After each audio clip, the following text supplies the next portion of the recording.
TRT World's defense analyst, Oubai Shahbandar, joins me now live in the studio for more. Oubai, tell us from what you've seen so far, what you think we're actually seeing here. Is this along the lines of 2009, what Iran is experiencing today?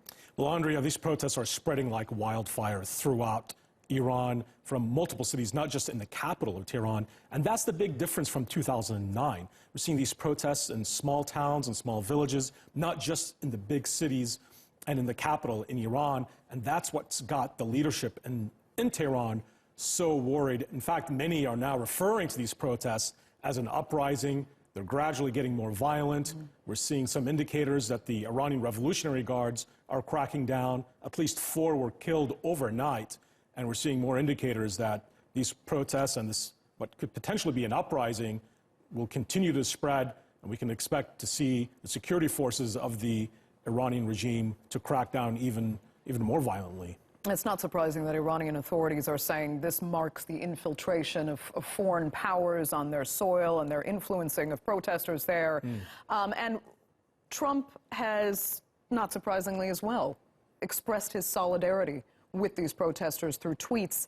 What do you think, or how do you think this might actually affect, if it does, U.S. policy now toward Iran?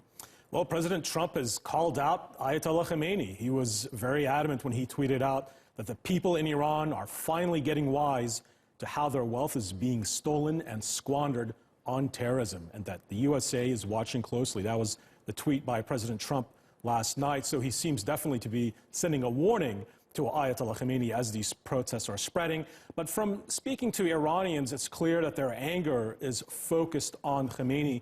We're seeing some footage on the ground of posters and pictures of Khamenei, the supreme leader of Iran, being ripped down. People are chanting death to the dictator in some of these protests.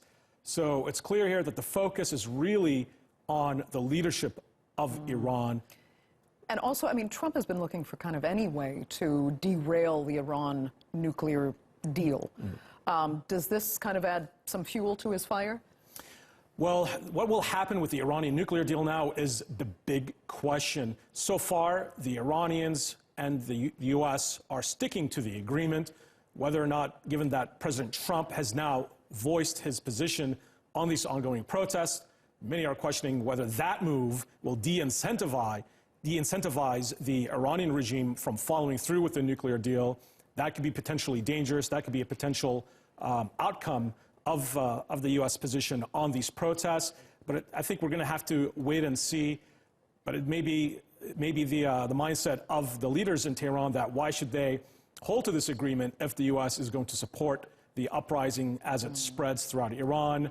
But at this point, this is a bottom-up movement. Although the government in Iran is trying to blame the U.S. for these protests, it seems that the people are upset at their government in Tehran, and they're taking the streets to voice that displeasure. Okay.